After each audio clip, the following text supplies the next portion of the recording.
Seja muito bem-vindo, é uma grande alegria poder receber você aqui nesse espaço que a gente tem conversado sobre a história da nossa música e olha, já está fazendo um ano que eu comecei esse trabalho, né, de Sim. fazer as lives, de registrar e a volta aqui contigo realmente é algo incrível. Eu agradeço muito você ter aceitado esse convite.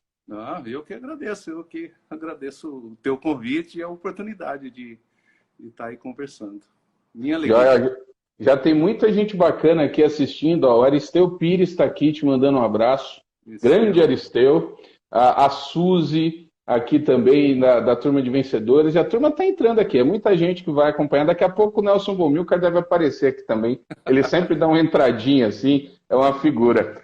Guilherme, eu quero te fazer a pergunta clássica aqui que tem marcado essas lives, que é o seguinte: como é que a música surgiu na sua vida e como é que ela cruzou com o evangelho?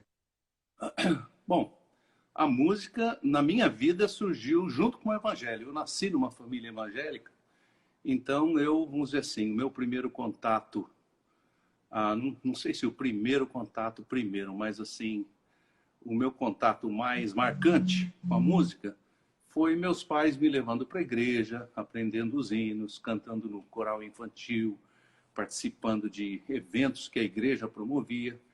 Eu, eu considero que a igreja evangélica, pelo menos no meu tempo, hoje eu não posso avaliar como é que está o estado da igreja em geral, mas era uma escola, era um lugar de encorajamento para essas coisas todas, para música, para teatro, para você participar, para meninos como eu, na minha idade ainda pequeno, ser encorajado a encarar o público, ir lá na frente, fazer um solo, cantar uma coisa, falar uma coisa, recitar um versículo. Quer dizer, eu considero isso uma escola muito, muito especial, muito, muito preciosa para mim. O meu primeiro contato com a música foi, então, através dessas coisas. Mamãe cantava muito bem, muito bonito, canta bonito até hoje, mas agora ela está com 96, então não está mais cantando no coro, nem mais nada disso.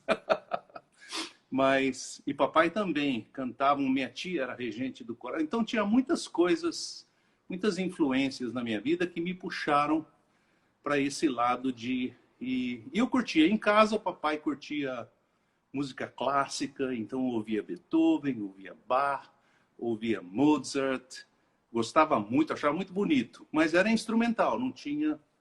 E aí tem toda uma caminhada, né? Isso aí foi no comecinho do comecinho, lá na minha infância. E depois teve muito chão aí pela frente. E a música também, num certo sentido, eu diria, foi usada para me afastar da igreja. Porque numa certa altura, quando eu era adolescente,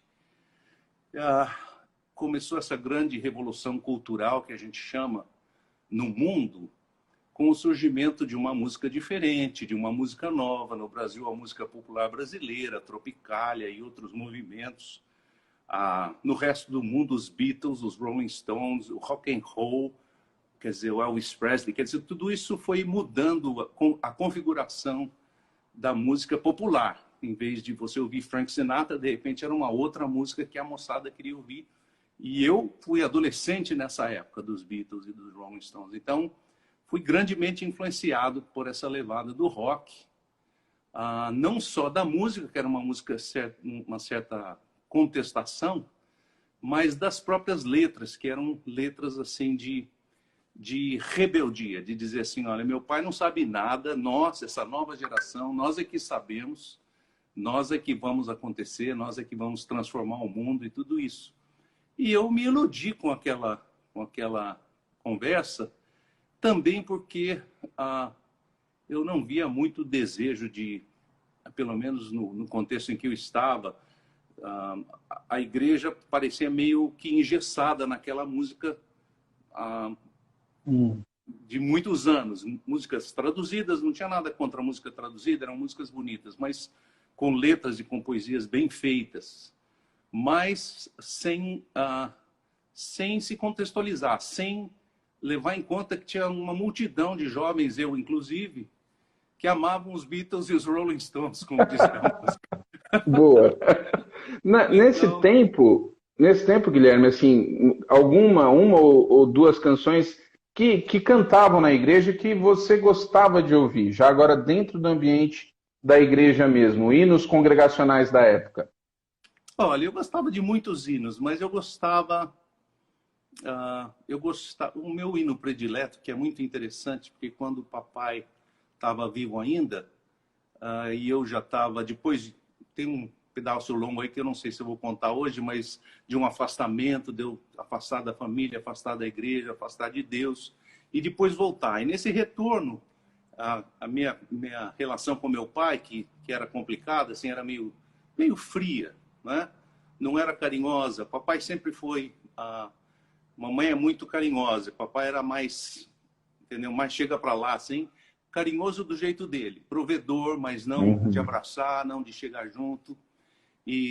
Mas quando eu conhecia Jesus, eu sentia claramente que aquele que eu chamava de abismo de gerações tinha que cair, porque Jesus tinha coberto esse abismo aí. Então, nós voltamos a nos relacionar de uma maneira bem mais gostosa, bem mais franca. E aí eu contei para o pai um dia, falei, pai, sabe a música que eu mais gosto, uma das que eu mais gosto, é essa música que fala de Jesus. Deixa eu ver se eu consigo lembrar o hino.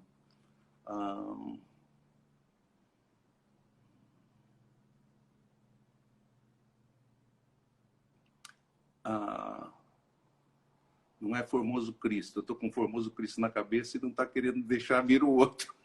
Eu sei como é. Não tem problema não. Você falar um pouquinho do hino mesmo, se é a melodia, a turma aqui lembra na hora, que tem uma turma Lembra tudo, afiada aqui. eu sei, eu sei.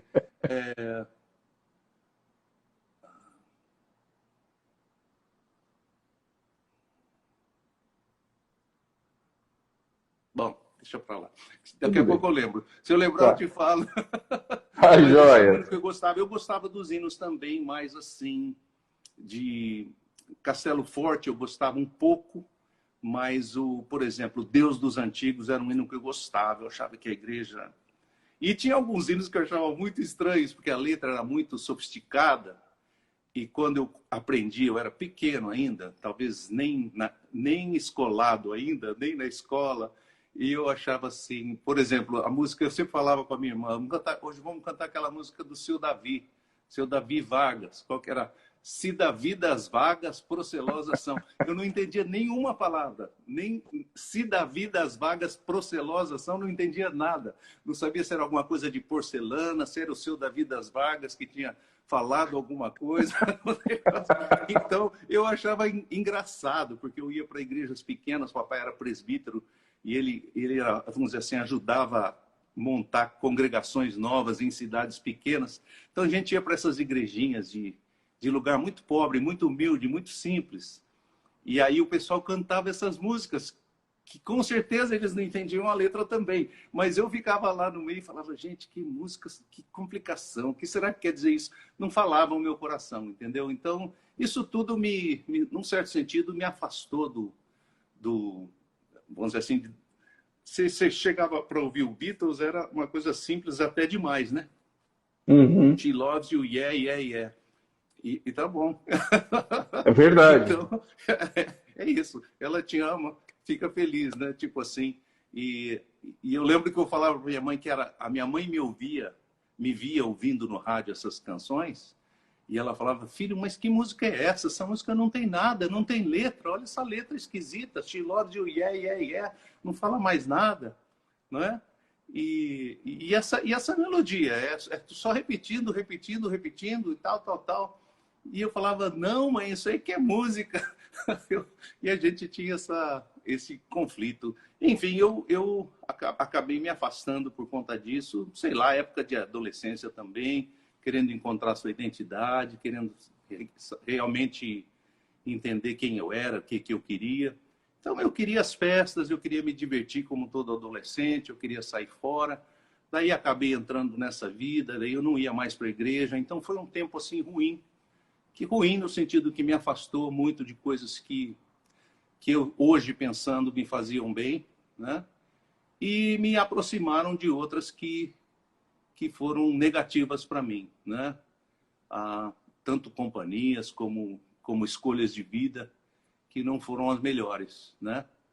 Então a música, num certo sentido, me afastou também da igreja, né? Eu queria era a música jovem, a música barulhenta.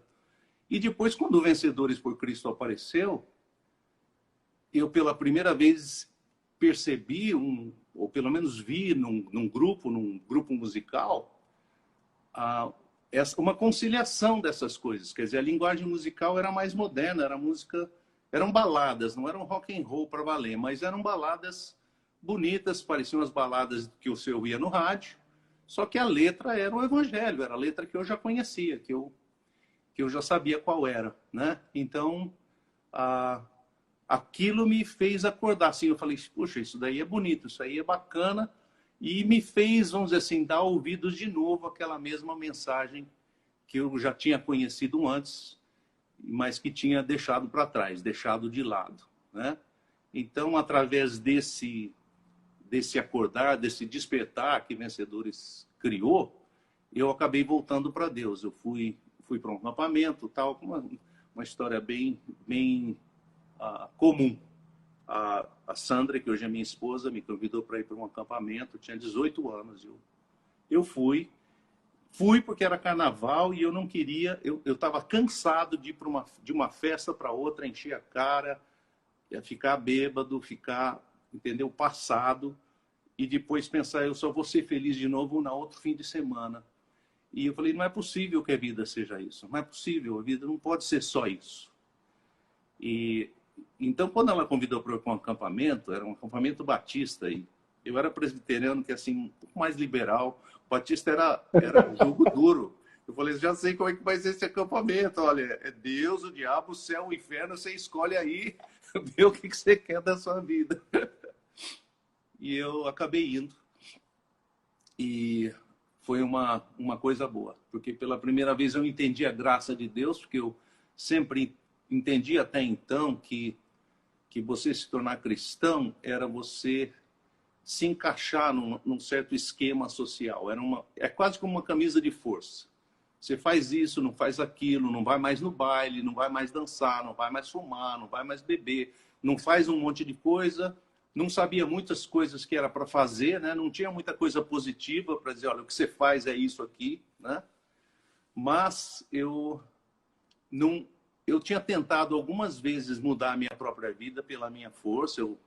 Eu tinha consciência que eu estava vivendo uma vida ruim e nunca tinha dado certo. Eu convertia por algumas semanas e depois logo já desistia. E nesse acampamento, pela primeira vez, eu entendi que a conversão não é uma coisa que não é a gente que se converte, é o Espírito de Deus que nos converte. E que o nascer de novo é como uma sementezinha que é plantada e ela nasce de dentro para fora, que não era uma coisa de fora para dentro, não era uma camisa de força, não era, vamos dizer, o pessoal segurando, alguém não faz isso, não vai para lá, não faz aquilo, a gente vai te ajudar, vamos aqui, vamos chegar junto, vamos orar. Não era isso, embora não tenha nada contra isso. Mas isso não era a essência. A essência era realmente de dentro para fora, uma vida nova que nos dá, que brota de dentro de você. Então, quando eu entendi isso, foi muito, muito revelador para mim. Eu falei, bom, se for isso a vida com Jesus, eu quero. Se for uma vida nova, se eu tentar reformar, eu já tentei reformar várias vezes, não consigo. Mas se for uma vida nova, eu quero. Então, foi bom. Ok. Eu tô vendo aqui, pessoal, talvez tenha uma instabilidade aí. Eu vou suspender um pouco os comentários para ver se dá uma melhorada. Enquanto isso, uma curiosidade aqui, Guilherme. Esse acampamento era com Vencedores? Você já conhecia ou ainda não? Não. Tá. Na verdade, a Sandra, minha esposa, tinha acabado de voltar da equipe dos Vencedores e era um acampamento da igreja dela, que era uma igreja da minha cidade. Certo. E ela me convidou, falou, olha, vai ter um acampamento de carnaval, quiser ir você, o pessoal da tua igreja, a gente está com as inscrições abertas. E eu resolvi ir. E não sei minhas intenções, se era mais por ela, entendeu? Qual era a minha verdadeira intenção em ir para o acampamento. Mas, quando eu estava lá, tudo isso mudou na minha vida. Entendi. Agora, essa aqui é uma música. Estou quebrando também para você a transmissão? ele quebra um pouquinho, mas está dando para ouvir. Você consegue me ouvir? Consigo, sim. Tá, então vamos lá. Aqui, enquanto às vezes tem, né, essa questão aí, não tem jeito. Pessoal que não sabe, o Guilherme está nos Estados Unidos, né? Então eu estou aqui, ó, na divisa do Maranhão com o Piauí e o Guilherme está nos Estados Unidos. Então a distância considerável. É longe, né? Eu queria que você citasse, o Guilherme. É, eu queria que você citasse uma música ou duas aí de vencedores antes dessa época que você entrou. Uma música que te chamou a atenção que vencedores cantavam. Que vencedores? Bom, vencedores naquela época cantava Novos Caminhos. Essa era uma música que me tocou bastante. Novos Caminhos, Nova Vida, Novo Coração, tudo novo. Parecia uma coisa que eu ansiava dentro do meu coração. Assim, eu queria aquilo. Cantava uma outra. Eu já encontrei a nova vida, eu encontrei a salvação, a grande paz que eu procurava. Eu tenho hoje no coração. Sendo assim, eu canto alegre, canto de Cristo e seu amor. Essa música eu também lembro claramente daquela época. Foi uma música que mexeu comigo. Nas Estrelas estava chegando na parada e era uma música mais de Natal, mas eu achava bacana o contexto da música, né? Então, também é uma música que eu gostava. Essas são das antigas mesmo, hein? Da minha avó. Já tem uns anos essas músicas, mas continuam aí, são músicas muito bonitas. A tua relação com a música, a composição, se você já escrevia antes dessa fase de Vencedores, ou isso foi no Ministério em Vencedores? Olha, não escrevia, não. Eu comecei a me envolver com escrever canções. Talvez eu tenha feito uma ou outra canção para um festival de música popular. Na verdade, eu nem sou um escritor de canções. Eu sou mais um letrista do que um musicista, né? Uhum. Então, mesmo em Vencedores, muitas coisas eu fiz com outros amigos que faziam a música, mas eu gostava demais de escrever letras, de escrever poesia, de escrever poemas, de escrever sonetos, de escrever redações na escola, desde adolescente. Então, essa é uma coisa que eu sei que é um dom que Deus me deu desde sempre, né? E que eu só vi esse dom sendo resgatado para Ele, devolvido para Ele, no momento que eu encontrei o sentido real da minha vida, né? Em Jesus. Mas eu comecei a me envolver com isso por conta dos Vencedores, porque a gente mexia com música, depois ia gravar, e depois, vamos gravar uma música da gente, não sei o quê. Quer dizer, as primeiras coisas fazia na brincadeira e uma maneira estranha de dirigir a vida. Eu nunca pensei que eu fosse me tornar conhecido por conta dessas coisas que eu fiz sem nenhuma pretensão na época, né? Sem pensar assim, um escritor de canções, porque é isso que eu sonho. Não tinha esses sonhos. Eu achava legal poder participar, falar de Jesus na música, cantar nos Vencedores, tocar, o grupo, a vida em comum, a vida da gente como equipe, era uma coisa gostosa, que foi minha primeira escola de discipulado. Então, aquilo foi muito bom. Mas depois cresceu. E teve várias vezes que eu falei assim, não vou mais mexer com música, não. Depois que eu saí dos Vencedores, fiquei lá 7 anos como missionário em tempo integral. Fui para a igreja do Morumbi, falei, bom, agora eu vou ser pastor, vou dedicar a aconselhar pessoas, visitar, fazer outras coisas, pregar. E é gozado, porque naquele momento Deus botou todo mundo lá na igreja. Jorge Heder, Jorge Camargo, Nelson Bomilca. E aí a gente fez um grupo de compositores e foi aí que nasceram Vento Livre, Atos. Acho que eu fiz mais música naquela época do que em qualquer outra. Então, antes da gente entrar nessa fase do Morumbi, você entra ali em Vencedores, no início dos anos 70. É um mundo bem diferente, essa questão até da gravação. quando você se vê ali, você disse que no começo era algo até mais, entre aspas, na brincadeira, né? Mas quando foi que você sentiu ali em Vencedores que a chave virou, que falou assim, nossa, essa questão aqui dos discos, ela é pode ser o carro-chefe do ministério, entre aspas. Teve um momento assim que você olhou e falou, a música realmente ela está ganhando outra dimensão? Bom, nunca, na minha época, na época que eu estava lá, até eu sair, a gente não tinha essa percepção. A música não era, e a gente, num certo sentido, entendia que não devia ser o carro-chefe do ministério. O carro-chefe do ministério era o treinamento dos jovens em evangelismo, em discipulado, em música também, mas a música era um veículo, ela não era o fator principal daquilo que a gente fazia. Eu acho que depois que várias dessas... Porque o que aconteceu com a gente é meio misterioso, porque a gente foi um dos primeiros grupos a realmente pegar a estrada e divulgar uma maneira de cantar diferente, porque foi a época em que mudou para essa sonoridade mais de bateria, baixo, guitarra, quer dizer, Vencedores trouxe isso para dentro da igreja com um pouco de luta às vezes, porque tinha gente que não queria, que não gostava. Mas um ano que a gente fez isso, viajando do Brasil todo, dali 2 anos fizemos de novo, tinha um vencedorzinho em cada igreja. Cada igreja que você chegava, tinha um grupinho lá cantando as mesmas músicas, ou até músicas deles. E a coisa é um outro caminho. Pegou uma outra dimensão.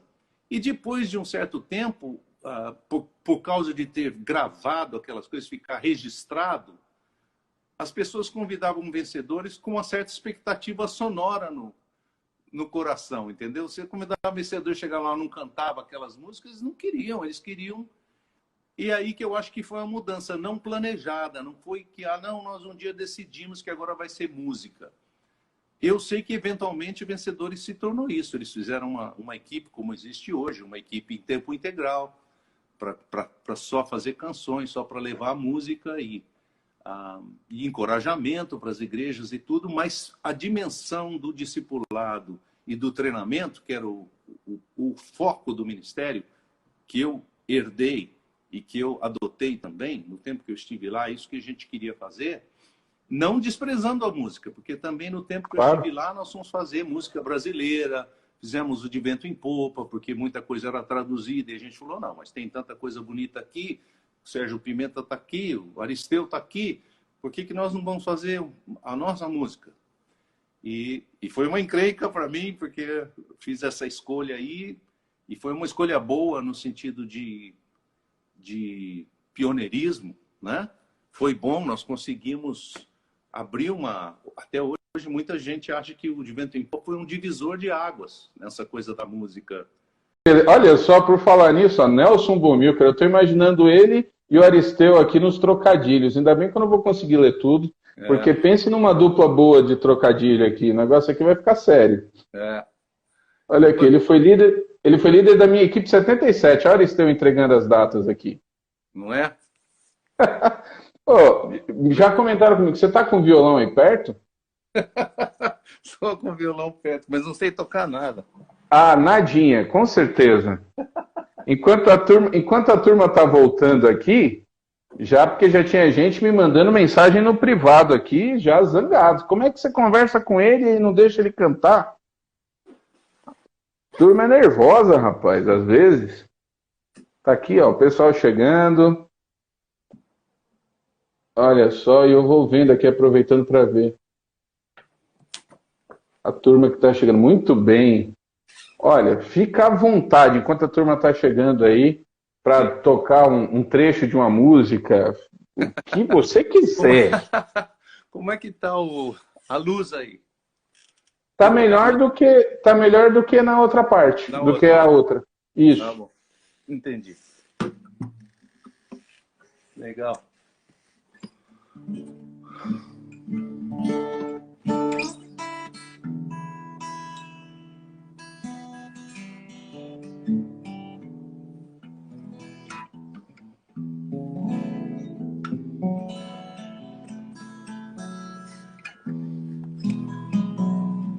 Então, esse tempo aqui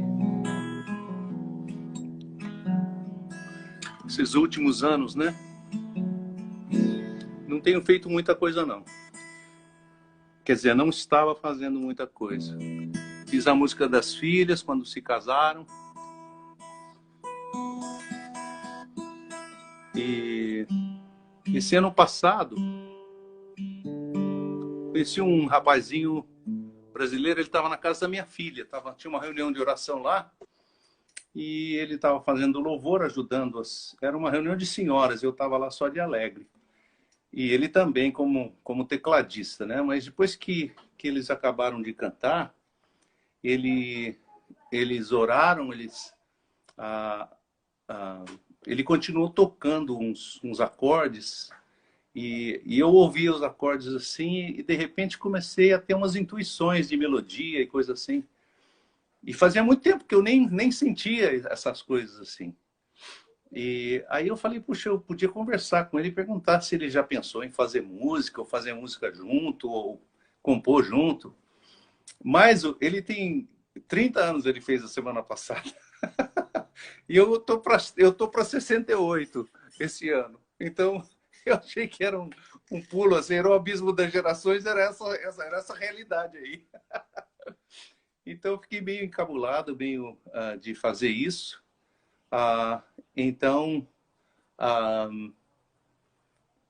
Mas acabei criando coragem, fui lá falar com ele, e ele na verdade respondeu assim: olha, eu é que queria pedir para você, perguntar se você podia me ajudar, que eu já tentei fazer umas músicas, mas eu não sei fazer letra, eu me embanando todo, acaba não saindo nada, eu desisto. Mas eu estava com vergonha. Eu falei, bom, então juntou a vergonha com a outra, vamos deixar a vergonha de lado e vamos trabalhar. E começamos a encontrar toda semana, reunir e preparar. Fizemos muitas coisas, já temos acho que talvez umas 15 ou 20 canções juntas já. Uau! Então tem sido um tempo gostoso. Mas antes disso acontecer, eu estava só fazendo música de casamento, música de abençoar minhas filhas, estavam saindo de casa, meu filho.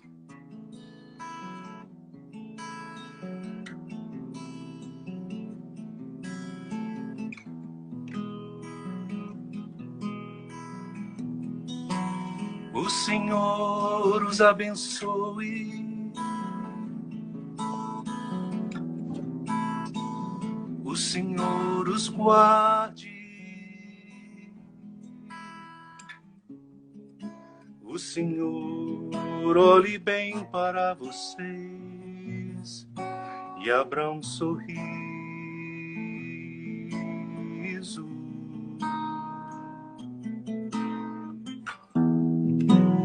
O Senhor os abençoe, o Senhor os guarde, o Senhor olhe nos olhos de vocês e se alegre com o que vê. E assim a sua paz fique sempre com vocês, e a sua luz tão linda brilhe sempre em vocês. Assim o seu amor seja o amor que Cristo dá, e em tudo faça a vida prosperar.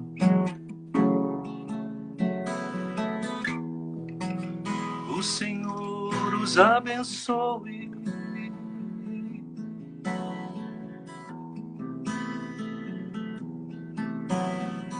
e guarde. Olha só que privilégio, que música bonita. É sempre bom, né? Ainda mais em tempos assim tão difíceis. Música boa é sempre um privilégio. Vamos retomar aqui então, o pessoal que está chegando agora, teve um outro pedaço aí da live que está salvo lá, deu tudo certo, né? E a gente já falou um pouquinho sobre o início. Então, eu queria retomar aqui, a gente estava falando daquela fase em Vencedores na questão da música. MPB, né? Foi esse a parte aí que a gente interrompeu.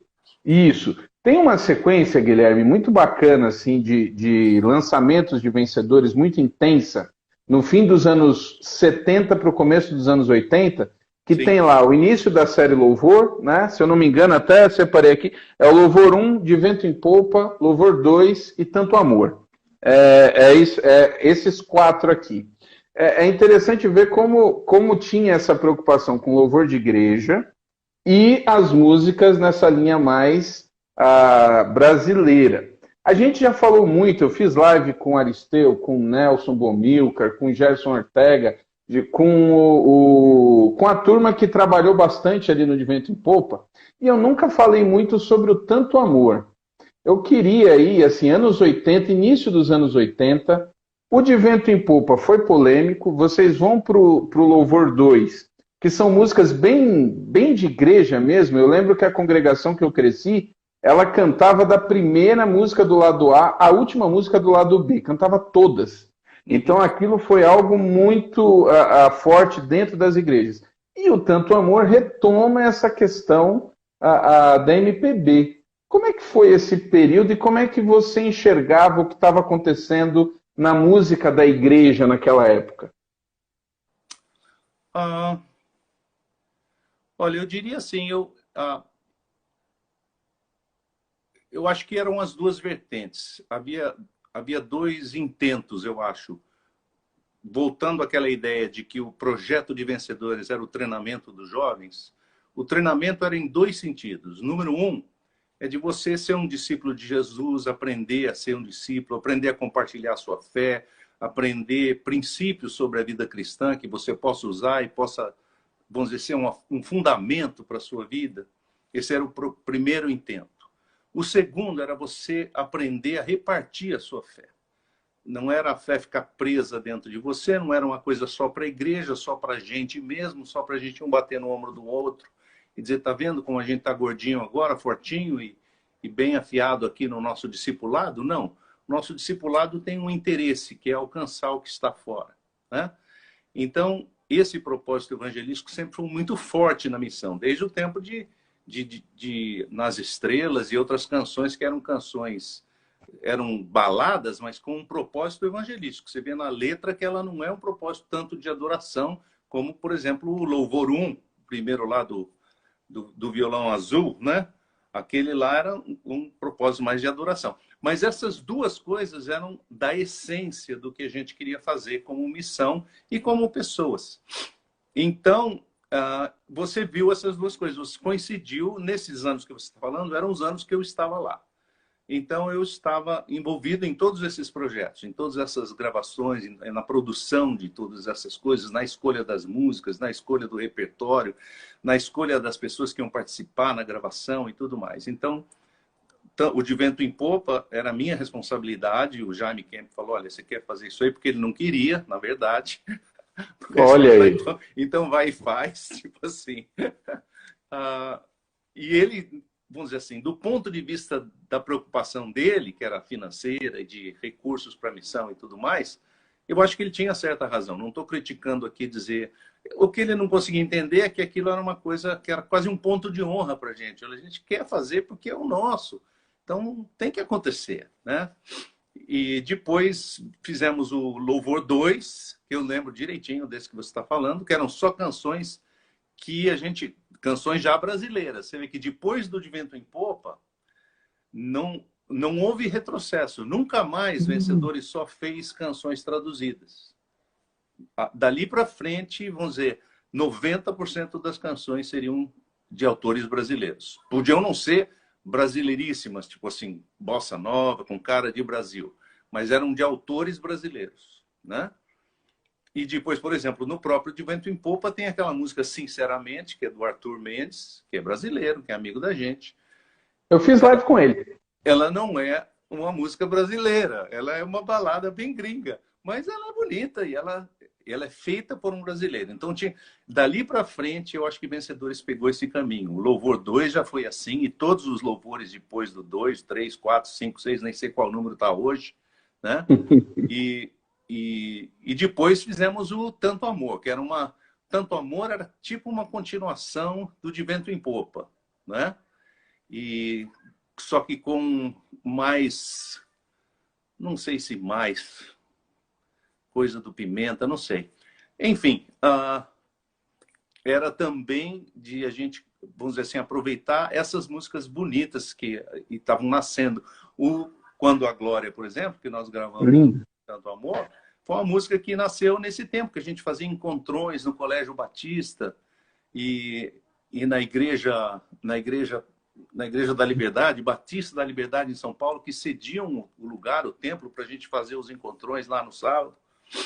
E eu estava com o Sérgio levando o equipamento para dentro da igreja e ele com essa melodia na cabeça. Ele começou a cantarolar para mim, falou, olha, eu tô com a música, não me larga e tal. Começou a cantar os pedaços, falei, nossa, me veio uma letra na hora. Me veio essa passagem de que a glória do Senhor haveria de cobrir a terra, como as águas cobrem o mar e tal. Eu falei, e já comecei a pensar na letra. Eu falei, então canta aí, eu vou tentar fazendo a letra. E a gente pondo o instrumento para dentro, para fora, buscando na Kombi, levando, carregando, sem anotar em lugar nenhum. Então eu só ia, ele cantava e eu cantava. E a gente estava carregando caixas pesadas juntos, né?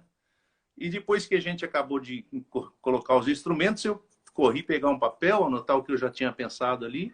E depois que acabou o programa, a gente terminou a música. Mas ela nasceu assim, nesse convívio, que era uma coisa interessante. Tanto o Sérgio Pimenta como o Jorge Heder eram pessoas assim de muita criatividade melódica. Então, eles tinham melodias na cabeça o tempo inteiro. Então, eram tipo uma fábrica de música, tanto um como o outro. Então, era muito tranquilo, muito para mim, que eu adorava fazer as letras, era uma alegria encontrá-los e quando eles tinham alguma coisa para mim, tanto um como o outro. Na época, a gente entregava um cassetezinho com a música gravada, leva para casa, dá uma pensada aí, vê como é que vai ficar. Então, foi isso. Eu não sei se eu respondi o que você perguntou, mas Sim. foi esse caminho aí que proposital. Não é assim que era uma troca entre o que era mais, vamos dizer assim, adoração, mais assim contemplativo, e o que era mais evangelístico, mais brasileiro, bossa nova. Era proposital. Nós queremos fazer uma influência na cultura, trazer uma influência para a música popular brasileira com o Evangelho de Jesus, né? Então, isso Você citou aí, inclusive, tem aqui, eu não sei, eu não sei se é uma das meninas do Header ou se é a Marilda, mas entrou aqui, é pequenininho, não consigo enxergar direito, visão não é o meu forte e está subindo rápido, mas tem alguém aqui do Header que está acompanhando a conversa. Nessa mesma fase, Guilherme, eu quero aproveitar e pegar o gancho. Tinha o Grupo Elo. O Grupo Elo também era um grupo, nessa época, importantíssimo, e eu confesso que eu não sabia. Aqui houve ali, na época que o Bomilcar fez a live, depois eu fiz com o Paulo César, houve uma... É a Marina que está aí, é a Marina Heder que está aqui na live. Olha aí, essas meninas são de ouro também. De ouro. Houve uma aproximação, você teve contato, você participou de discos do Elo, pelo menos eu acho que o Nova Jerusalém, você teve participação, o Jairinho parece que também teve ali uma participação, ou esteve perto na época do Louvor 2. Como é que era o relacionamento de vocês, por exemplo, com o Jairinho, com o Paulo César e outros nomes que começavam a despontar naquela época? Então, isso mesmo que você falou. Louvor 2, nós gravamos no estúdio do Elo. O Jairo tinha um estúdio e ele conseguiu um acordo melhor lá com a gente, um preço melhor. Não me lembro exatamente a razão. Ofereceu para a gente fazer a gravação lá com ele. Nós fomos gravar com o Jairo no estúdio dele. Então, como eu estava ajudando a produzir o Louvor 2, eu estava toda noite lá no estúdio. E nasceu um relacionamento, porque nós tínhamos um relacionamento de nos conhecermos, obviamente, e um relacionamento de saber que eles estavam na estrada, só que Vencedores é um pouco mais velho do que o Grupo Elo, né? Estava mais tempo. E o Grupo Elo, depois que aconteceu. Mas era um grupo que estava alcançando bastante gente, estava viajando bastante e tudo. E a mesma coisa, o Nova Jerusalém, não sei por que cismaram que eu tocava violão. Então, me chamaram para participar. O Dick Torrance, que era o arranjador, um gringo, cara competentíssimo, me chamou para tocar violão lá para eles. Eu falei, olha, não sei o que que vocês enxergaram, mas vamos lá. Eu fui lá, dei a minha contribuição. Então foi isso. Mas a gente, nesse tempo, especialmente para mim, durante as gravações e no estúdio, me tornei mais amigo do Jairo. Ele era mais novo que eu um pouco também. E depois a morte dele súbita foi um choque para todos nós e tudo isso, né? Mas foi isso. Era um relacionamento, na época, gostoso, um amigo. E depois com o pessoal do grupo também, com o Paulão até hoje, quer dizer, nunca fui amigo chegado dele, de ser conhecido, de partilhar refeições, de um na casa do outro, porque nós estávamos em caminhos, assim, vertentes diferentes de alcance de pessoas, né? Vencedores mais um monte de igrejas e o Paulão e eles em outras. Nunca aconteceu de fazermos qualquer coisa junto. Assim, fizemos uma quando houve o Geração 95, agora eu não lembro, não era 95 não, Geração 85, não sei, 87, não me lembro, em São Paulo, no Morumbi. Eu acho que tem uma geração 90. 90. Então, o Billy Graham veio, nessa época, Vencedores cantou, e o Jairinho também cantou. E eu já não estava mais participando dos Vencedores, estava na Igreja do Morumbi. No fim, enfim, a gente estava junto no mesmo evento, isso que eu quis dizer. A Suzy está até aqui lembrando que participou do culto de despedida do Jairinho em um grupo de VPC. A Suzy está aqui também, a Suzy Costa está aqui também acompanhando. Geração 79, não foi 90 não. 79, 90 foi não, bem anterior. Não estava nem nos Vencedores mais. Ok. Nessa fase aí de Vencedores, então, esse início dos anos 80, que você está em plena atividade ali, e muita coisa começa a mudar na sonoridade do que a igreja está cantando. Teve música assim que essa turma, você comentou aí do pessoal que era muito, fazia música de uma maneira muito fácil, né? Era um dom assim incrível. Teve algum momento que até você chegou e falou assim, rapaz, espera aí, o que está acontecendo aqui? Ou uma música que você ficou meio preocupado, que talvez não fosse ser bem aceita, ou não tinha isso? Não, depois do De Vento em Popa, não tinha preocupação nenhuma mais. Já tinha levado todas as pedradas, porque a reação da igreja foi muito forte. A igreja não queria aquela música que parecia música popular brasileira. A igreja que eu digo, a instituição, assim, a igreja, os comandantes da igreja, porque a igreja em si acabou abraçando aquilo e, na verdade, indo um certo número de pessoas naquela direção. Eu diria que depois houve um retrocesso. Com a gospel music, houve um retrocesso para sair fora daquilo e voltar para uma outra coisa que parecia mais com o que é estrangeiro ou não, eu não sei. Não quero nem entrar no mérito, mas eu acho que houve um processo de uma direção que estava sendo trilhada. E eu espero que ainda a gente tenha um caminho pela frente. Não acho que a gente precise ter 100% do apoio popular, entendeu? Nada disso acho que é necessário. Eu acho que o que é importante é ter os espaços, ter os caminhos de cada um, musicalmente, de letra e tudo, para abençoar o maior número possível de pessoas, como o Paulo fala, né? Eu me fiz de tudo para com todos, para de alguma maneira salvar alguns, né? Acho que nós, como igreja, devemos nos fazer de tudo para com todos, né? Dentro dos limites, obviamente, da ética, da moral de Jesus, mas dentro disso, o que for possível para alcançar as pessoas, né? Aproveitando aqui, Guilherme, para registrar o Natinha, né, da banda Raro, Natinha, a Jerusa também estão passando por aqui, te mandando um abraço, estão acompanhando aqui também essa conversa. Dessa tua fase em Vencedores, aí até no início, se eu não me engano, você ficou até o Tudo ou Nada, né? Acho que é o último disco, você é Vencedores, é o Tudo ou Nada, ou é o Viajar, é 83 e 84, não é isso? Não, antes, o Tudo ou Nada eu já não estava, nem o Viajar, eu já tinha... então foi Louvor 3? Louvor 3 Salmos. Isso. Louvor 3 Salmos. Acho que foi a Que última. é a época que vocês estão na Teológica, não é isso? Acho que sim. Acho Tem que sim. alguns Vamos anos, para um tem pouca retiro. coisa. É isso mesmo. Tem pouca coisa. Eu nasci em 80, então já dá para falar desse tempo, tá fácil. De 80 para frente, pelo menos você estava vivo, né?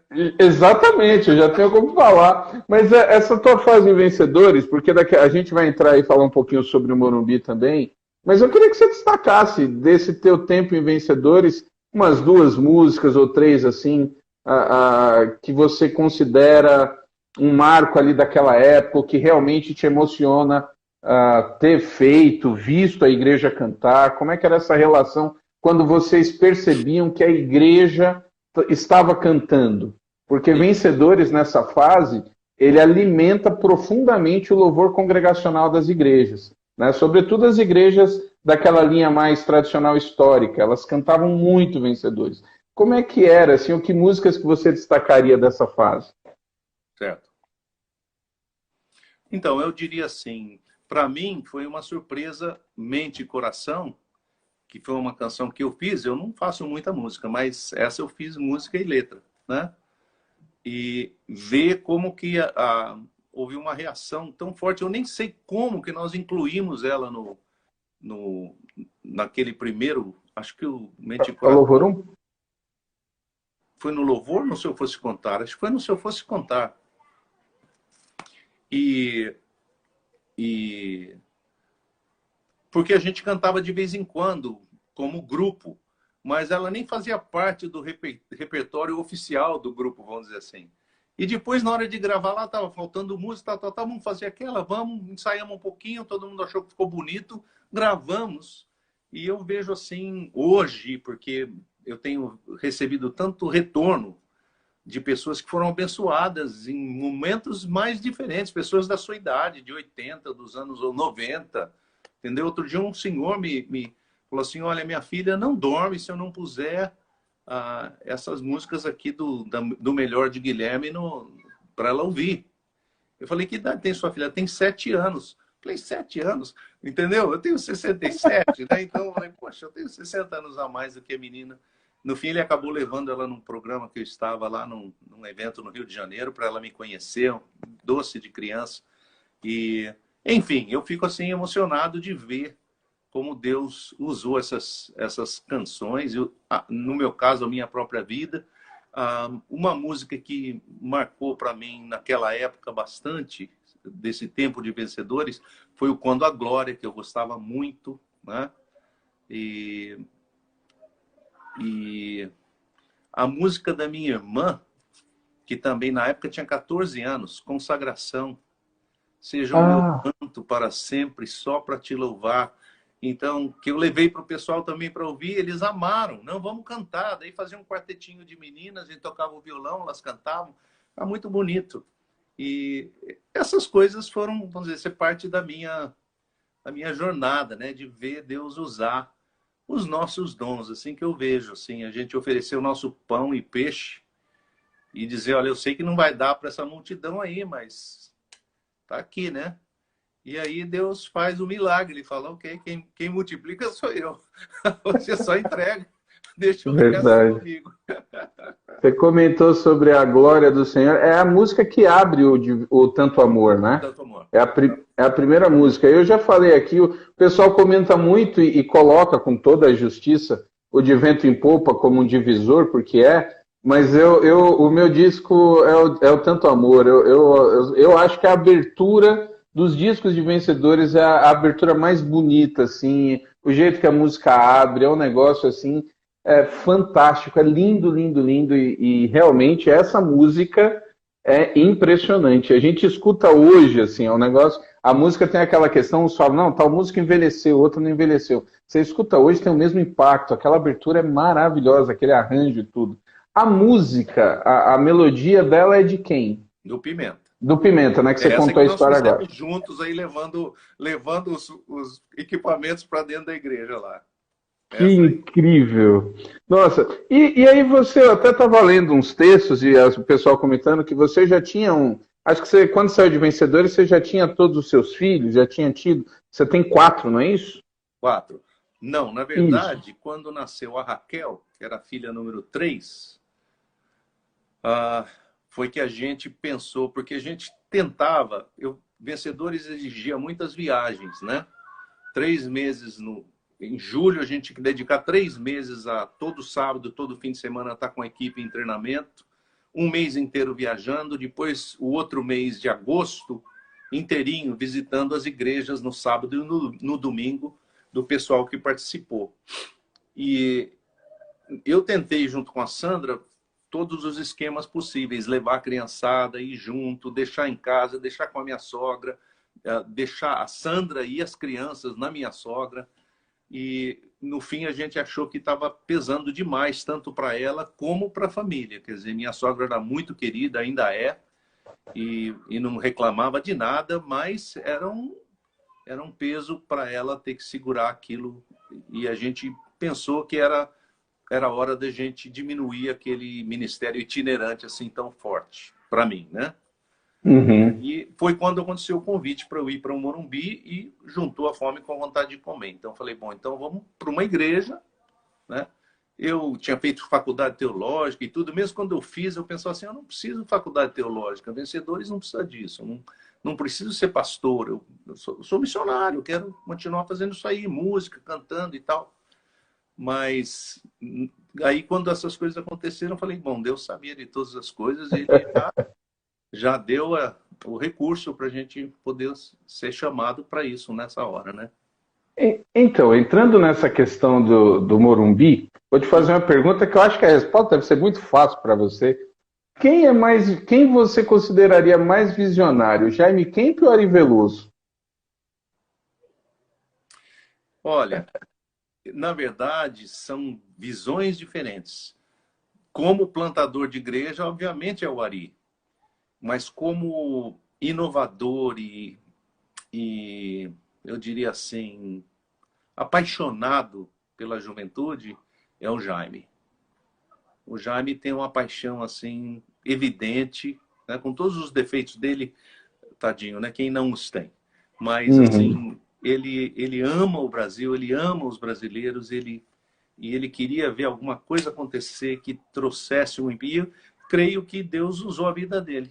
Pelo menos na minha, eu diria assim, eu estaria em muitos outros lugares diferentes, se não fosse Vencedores e as mudanças que Deus trouxe para a minha vida, entendeu? E especialmente, eu acho que eu estaria muito perdido não fosse eu viajar naquelas equipes que foram o meu discipulado. Eu considero o meu seminário mesmo, prático, essas duas equipes que eu viajei quase 2 anos com Vencedores. Mais do que 4 anos de faculdade teológica. Não que não fosse bom, mas é que eram outras coisas e muitas coisas que eu aprendi na faculdade. Quando eu estava aprendendo, eu já pensava assim, eu nunca vou usar isso aqui. Mas tem que aprender, né? Já em Vencedores não tinha isso. Você Era prático, hoje, né? já usa amanhã. Você aprende a falar de Jesus, já tem um cara amanhã perguntando para você como é que ele pode chegar para Deus, como é que ele se achega a Deus, como é que ele recebe a Jesus.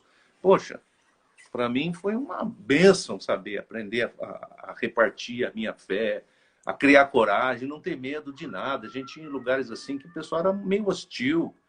E não ter medo de falar, não. Jesus é maior, Jesus é mais forte, Jesus... E convicção, olha, Jesus te ama, Jesus quer mudar isso aí. Isso foi bom para mim, foi muito bom. E você vai para o Morumbi, eu disse, a questão musical, visionária, o Ari realmente é uma pessoa, o Morumbi é prova disso, mas nós não tínhamos ministérios de louvor nessa época, tanto que o Milad, alguns anos depois, é que vai ser o primeiro ministério de louvor e adoração, assim, itinerante, recebendo, vivendo do ministério, né? Ele tem essa questão, e o Morumbi já tinha uma equipe extraordinária, pastoral, na música.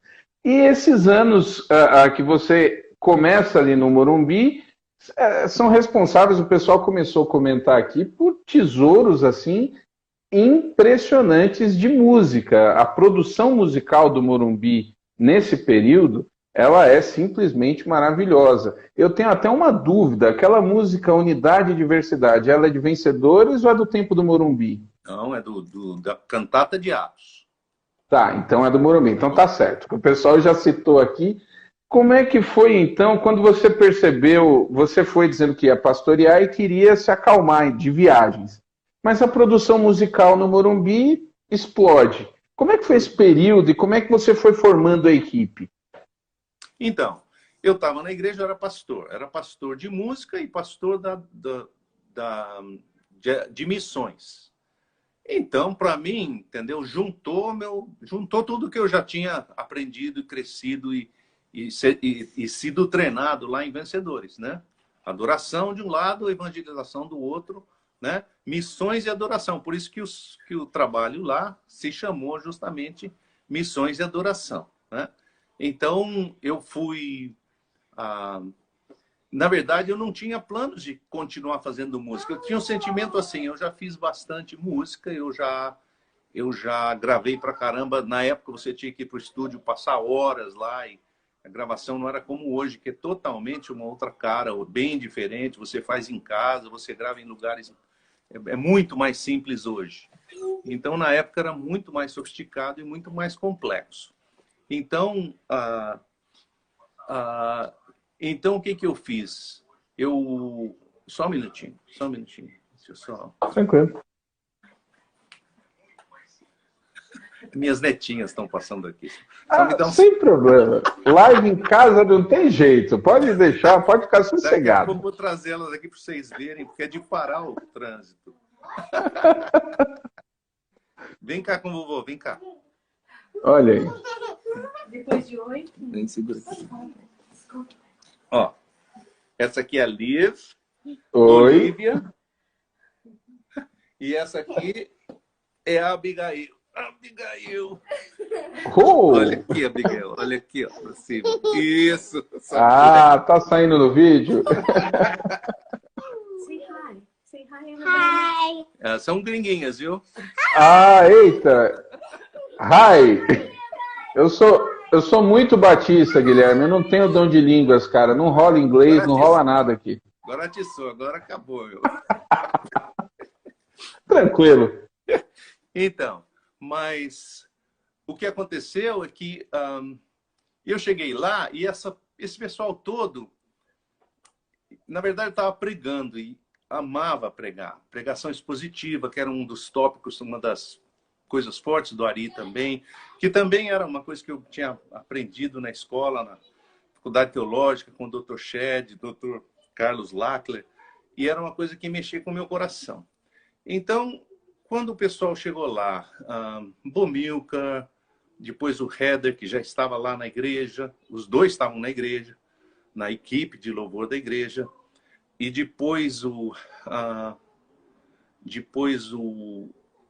Jorge, que morava pertinho, não era da nossa igreja, era de uma igreja vizinha.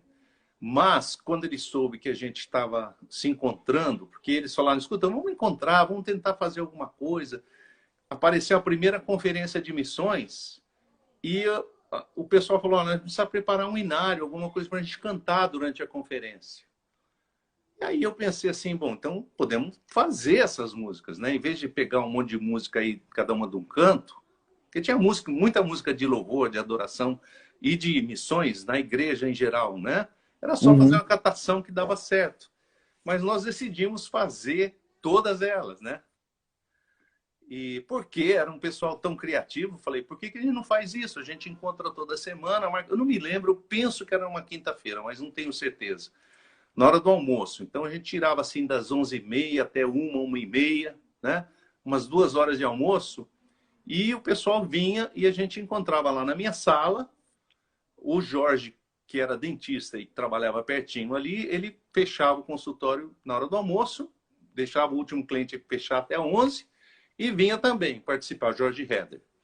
E João Alexandre de vez em quando estava lá, porque o Milad de vez em quando estava lá na igreja cantando e tudo. Então era muita gente assim, com muita criatividade, com muito desejo de fazer essas coisas no mesmo lugar. Não aproveitar seria bobeira nossa, né? Claro. Então, eu achei muito gostoso. E foi um tempo assim, a gente, como eu estava estudando, eu falei, gente, vamos fazer o seguinte, vamos fazer essas músicas em cima do que eu já estou estudando. Eu não preciso ficar pensando numa outra passagem bíblica. Boa. Entendeu? Eu já estou estudando João. Então, vamos fazer João. Vamos fazer João, então vamos. Vento livre. histórias de Jesus, encontros de Jesus, palavras de Jesus, baseadas no Evangelho de João. Então nós fizemos todas aquelas canções nesse tempo. E era muito gostoso fazer música assim a 4 mãos, a 6 mãos, a 8 mãos, entendeu? Quatro pessoas juntas. E algumas, por exemplo, você falou A Multidão dos que Creram, né? Unidade e Diversidade. Essa música o Jorge trouxe pronta, ele já veio com a melodia pronta de casa. Falou, já tem uma melodia pronta, vocês querem ouvir? A gente ouviu, achou maravilhosa, e enquanto ele estava cantando, Deus já foi me dando a letra assim, dessas que nasce que parece que cai do céu. Já fui escrevendo uma vez só. Pum, pum, pum, pum, pum. Já saiu a poesia, já saiu a música, já saiu tudo. E então era assim, era um negócio meio doido e era ao mesmo tempo muito gostoso. Às vezes a gente fazia música e não gostava, falava, isso aí vai para o lixo, não tá legal, ninguém achou boa, não, entendeu? Não deu certo. Tudo bem, não tinha responsabilidade assim, temos que fazer alguma coisa, senão... Mas teve uma dessas aí que a princípio não deu certo e que depois deu? Você lembra? Não sei, não me lembro se a gente fez isso. Eu sei que a gente fez várias e depois a gente, na hora de fazer a gravação, tivemos que fazer uma seleção, qual que nós vamos gravar, quais que nós vamos gravar e assim, né? E a mesma coisa no Missões e Adoração 1, que foi a cantata de Atos. Não, Missões e Adoração 2. O primeiro foi Missões e Adoração 1, que era uma música de adoração, né? Aí estava mais o Jorge lá na igreja, então foi quando tem o Rei da Glória, quando tem De Todas as Tribos, né? Que são músicas que depois os batistas pediram para colocar no inário novo que eles iam fazer. Então, isso tudo deu um monte de, vamos dizer assim, ampliou aquilo pequeno que a gente estava fazendo, né? E tornou uma coisa muito mais... expandiu, pelo menos para as igrejas batistas, todo mundo começou a cantar. Barnabé já é da Missões 2, é interessante. Missões 2. Pegou um tempo... O tempo todo do Morumbi, eles aproveitaram algumas canções. Barnabé também entrou no HCC, né? Que era o Marcílio, pastor Marcílio, que idealizou e fez o HCC. E exato. Barnabé é uma das músicas. Essa pegada, a pegada sertaneja do Barnabé veio com o Heather, é isso? Veio com o Heather, sim. Olha, isso aí foi um negócio interessante, porque Barnabé é natural de Chipre, né? Chipre é uma ilha no Mediterrâneo. Então, Barnabé não era um cara caipira. Ao contrário, ele era um cara mais para carioca do que para interior do Brasil. Pois é. Deveria ser uma pegada de Ed Mota, mais como urbana carioca. Mas quando caiu aquela levada caipira que o Heather trouxe, não sei como, caiu na letra e acabou ficando. E é impressionante, porque acho que de todas essas canções, essa aí é que é mais ouvida, né? Pelo menos nas minhas plataformas e tal. Incrível, né? É o Barnabé. O Barnabé que não era caipira e acabou se tornando. O pessoal fica aqui pedindo, eu sei, o tempo aqui está passando, mas não dá para você tocar um pouquinho de unidade e diversidade? Eu sei que todo mundo te pede para você tocar e cantar, mas é a primeira vez que eu estou pedindo, né? Então, por favor. Tá certo. Olha, eu estou com o violão desafinado e estou com o afinador no telefone que se eu mexer cai toda a nossa Não, tranquilo. Mas do jeito que estava na primeira, estava bom.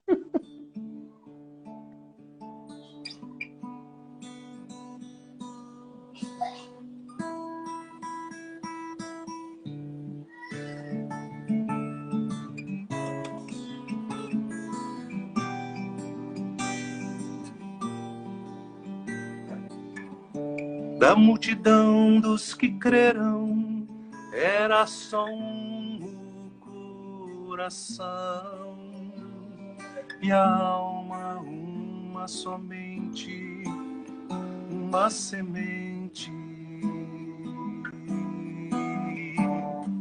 Somente uma esperança brotando dentro da gente. Nosso era o pão cada dia, nosso era o vinho, santa folia. O que se parte, reparte a própria vida. Galho ligado à parreira, vida em comum verdadeira.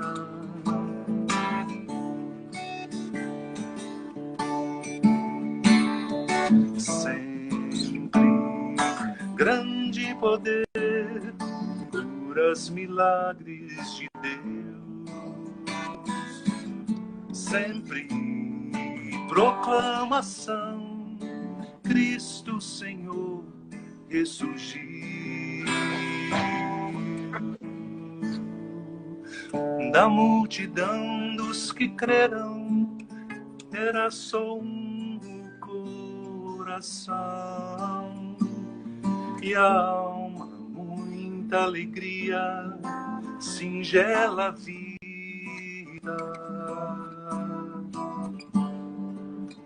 Na simpatia de todos, nasce a igreja de novo. Povo de Deus, sal e luz para todos os povos. Naralaya, nerarala.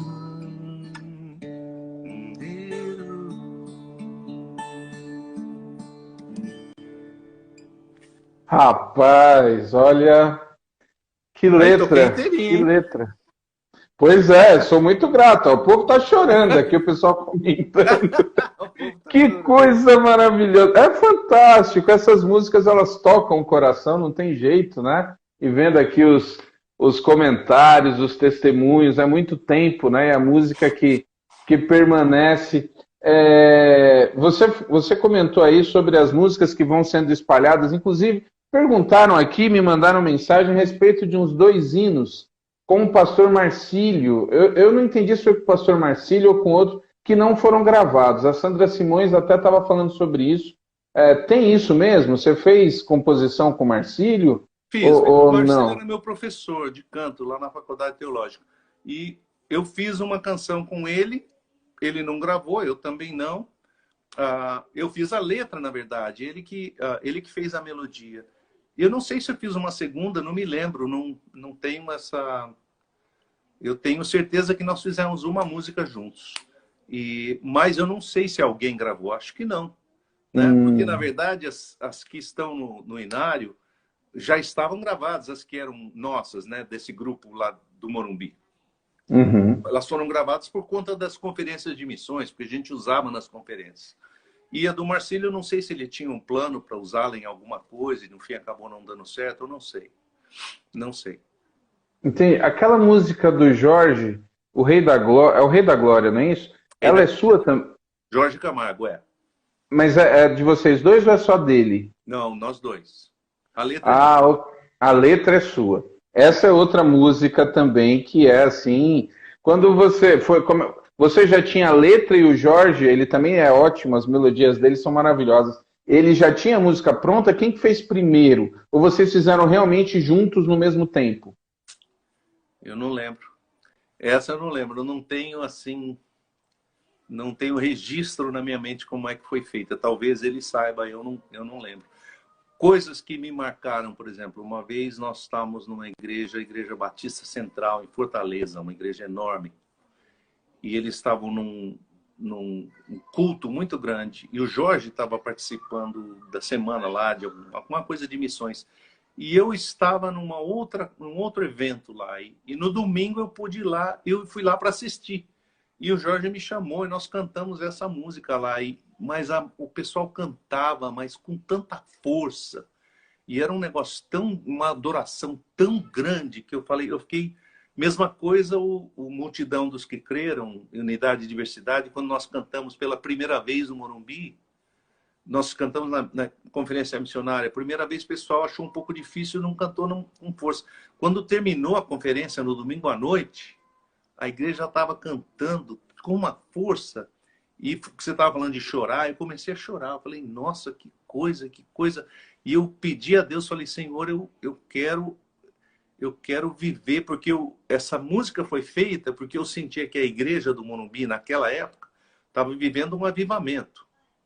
Ela saiu de 14 pessoas na sala da casa do Ari Veloso para quase 1.000 pessoas em 2 anos. Quer dizer, não é normal. Nossa. Não é normal. Isso aí é uma coisa assustadora, né? É um crescimento. E era gente se convertendo. Não era... Tinha, claro, sempre tem migração de uma igreja para outra, mas a maior parte era casais sendo tocados, tocando outros casais, convidando casamentos destruídos em São Paulo. O cara vai lá falando, você tem que vir aqui, nós vamos para um retiro, nós vamos estudar sobre casais, e o Ari ia, a Carolina. Era um negócio assim impressionante. Então, quando eu fiz essa música, eu falei, eu estava lendo em Atos, olha como era bonita a vida da igreja primitiva, e eu estava pensando, a vida nossa aqui nessa igreja parece aquela. É parecida. Então, Uau. quando a gente estava cantando, eu fiz essa oração a Deus. Falei, Senhor, eu quero estar sempre no meio dos avivamentos do Senhor. Eu não quero estar olhando de longe e vendo a coisa acontecer e falar assim, eu gostaria de estar, sei lá, saber mais. Não quero saber mais, não. Quero estar no meio. Quero estar lá onde a chuva está caindo. Quero me molhar. Né? Então, esse foi um pedido a Deus que eu lembro desde aquela época lá. E Deus tem honrado, viu? Deus é bom. Que bênção. Você falou do Vento Livre. O Vento Livre é considerado... Eu fiz uma live com o Leonardo Gonçalves e ele colocou o Vento Livre como sendo o disco mais importante para ele. Ele olha e diz, é o disco porque o tio dele é o Williams Costa Júnior, não é isso? Isso. É o que trabalhou e ele fez o Vento Livre. O Vento Livre puxa uma sequência, você tem muitas cantatas, né? Que vai fazendo. Esse amor aí pelas cantatas foi natural? Você sempre gostou dessa ideia? E qual dessas cantatas assim que você se destaca para você? Claro, todo trabalho é como um filho e tal, mas tem uma ali que chama a atenção, assim, sua, que você olha assim, dá aquele calor diferente no coração quando você escuta, lembra? Dá um suspiro. Olha, na verdade, é complicado. É filho, viu? Filho, você não começa a preferir, já dá uma encrenca danada. Complicado. Dá uma guerra na família. Não, a primeira que surgiu foi, na verdade, o Eram 12. Na minha época de Campinas, entre Vencedores e depois do Morumbi, antes de eu ir fazer o mestrado no Canadá e depois tocar minha vida mais independentemente. Mas o Eram 12 foi muito gostoso fazer também. A gente fez a gente não tinha dinheiro, não tinha como fazer. Fizemos uma cooperativa. As pessoas que estavam compondo e participando da gravação, cada um entrava contribuindo, entendeu? Por exemplo, Marinho Andreotti, que tocava o baixo, que é um baita músico, né? Em vez de cobrar e de justamente receber o dele para fazer o trabalho, né? Ele contribuiu com o trabalho dele, né? E nós computamos isso como um valor em dinheiro, então cada um depois, na hora que começasse a vender, repartir com cada um, que foi feito durante vários anos. Depois, quando ele não estava vendendo mais o suficiente para significar, era mais canseira de ficar dividindo lá os numerinhos e mandando R$ 15 para cada um. Então, a gente desistiu, né? E o pessoal, eu comprei a parte dos outros que quiseram vender, a maioria me deu, falou, não, pode ficar para você e usa aí para você, para te abençoar. Mas eu gosto muito do Eram 12, que é... A ideia da cantata foi assim, para mim, tinha coisas que é coisa de, sei lá, é minha cabeça de pregador, de professor. Eu quero ensinar um capítulo inteiro, eu não quero ensinar só um versículo, entendeu? Então, por exemplo, se você fazer uma música como Unidade e Diversidade, todo mundo quer gravar essa música, ela é linda. Mas eles querem gravar fora do contexto, né? Quando ela nasceu, ela tinha um contexto. Ela fazia parte da cantata de Atos. A unidade e universidade é capítulo 2. Ainda tem muita coisa pela frente ainda. Tem a vida de Barnabé, ainda tem outras coisas aí para a gente...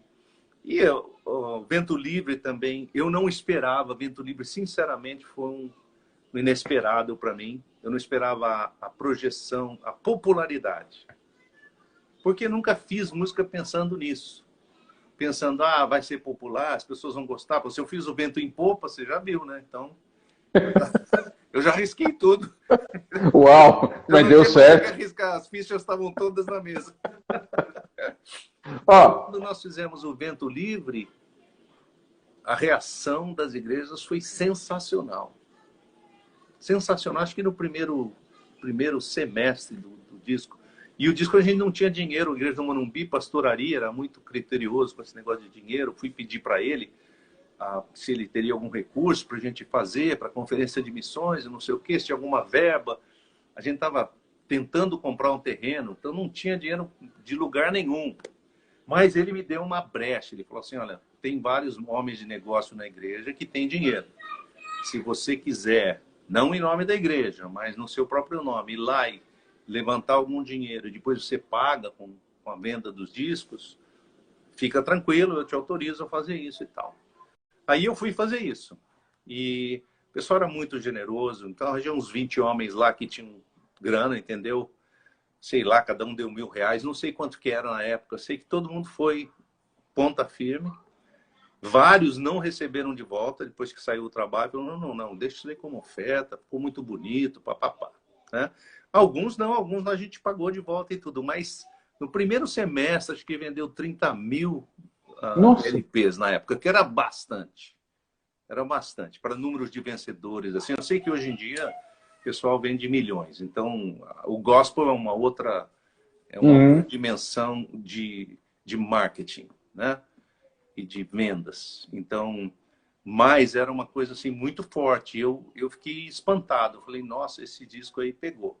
Caiu na veia, assim, parece que agradou, caiu num lugar assim, não sei se de necessidade, eu não sei se era porque eram palavras de Jesus, as histórias de Jesus de uma maneira mais moderna. Eu não sei o que foi, mas caiu assim a fome com a vontade de comer. Impressionante. Entendi. Você falou que o Aristeu ele é provocador, ele fez uma pergunta aqui, mas eu vou deixar para fazer por último. Vai ser a última pergunta que eu vou te fazer, viu, Aristeu? Segura um pouquinho aí que eu faço no final. Você ficou no Morumbi até que ano, mais ou menos? Você lembra o período? Lembro, sim. Fiquei até 86, fim de 86. Então foi de vencedores até 79, 6 anos no Morumbi, praticamente. Então, e aí depois você vai ter outros trabalhos, no final dos anos 80, você grava ali, eu acho que 89, Adoração Comunitária, que é Guilherme Quer e Amigos, é outro disco com músicas assim, maravilhosas, mas você participa de Vencedores numa época extraordinária, e aí você vai para o Morumbi. Quando você sai de Vencedores literalmente está vivendo o esplendor daquela fase, né? Tá algo assim, tá colhendo inclusive muitas coisas que vocês plantaram. Aí você vai para o Morumbi e no Morumbi também tem essa explosão de composição, de obra que abençoa a igreja até hoje.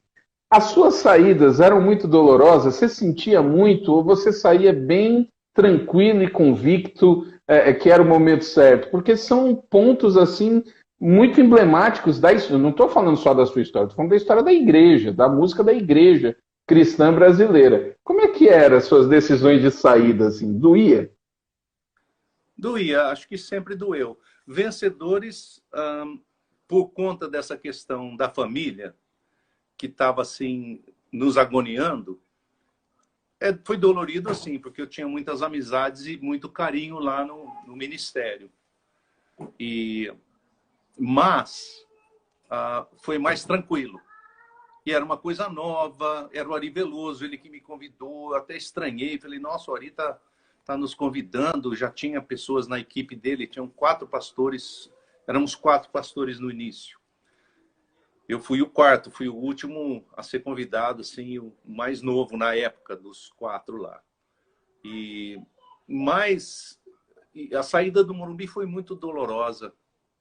muito difícil. Eu saí, hoje olhando para trás, eu escrevi uma música lá no Adoração Comunitária, chama Valeu Demais, né? Aquela música é, vamos dizer assim, uma tentativa de retratar o meu sentimento de... Eu fui do Morumbi para trabalhar na Vind, com o Caio e Fábio, por um ano, em Niterói. Na época, a Vind era uma missão de evangelização, o Caio queria fazer cruzadas no Brasil inteiro, e me convidou para montar uma equipe para fazer o louvor nessas cruzadas. Aí, nessa equipe, estava João Alexandre, Rogério Bocato, que é um baita de um baterista, até hoje, dá aula aqui na universidade nos Estados Unidos. O tecladista era o Getro Alves, que também era assim, e o baixista era o Marinho Andreotti. Então, era um grupo assim... Na época, ninguém era músico famoso. Então, estou falando hoje eles são, né, pessoas assim de grande... O Getro não, que dá aula nos Estados Unidos também? Getro dá aula na Berkeley. É ele, é ok, tá certo, é ele. É ele, é um pretão, cara, toca tudo, uma pessoa engraçadíssima, era um queridão. E, enfim, nós nos juntamos, fizemos esse grupo, trabalhamos por 6 meses, na verdade, com a Vind, fizemos acho que 4 cruzadas nesses 6 meses. Mas eu não encontrei o espaço que eu pensei que haveria na Vind para o trabalho. E fizemos aquele CD da Liberdade, né? Mas em 6 meses eu concluí que não era o lugar para mim. Então foi muito difícil, porque eu mudei de São Paulo, mudei para Niterói. Aí chega lá, não é. Aí eu não posso voltar porque é meio do ano, meus filhos estão na escola, não posso tirar da escola no meio do ano, não posso... Foi uma confusão grande, fiquei literalmente desempregado, estava sem o trabalho na Vind e estava sem nenhum trabalho novo. Tinha alguns convites de igreja, mas teria que mudar de novo, então não dava para ser imediato. Mas nessa época eu entendi que a minha saída... Porque quando eu saí do Morumbi, todo mundo, todos os meus colegas pastores, o Ari, o Renato, Paulo Moreira, todos eles me falaram, não sai, Gui. Não sai. Você quer fazer cruzada com o Caio? Você está animado com isso aí? A gente te libera. Vai lá, faz a cruzada.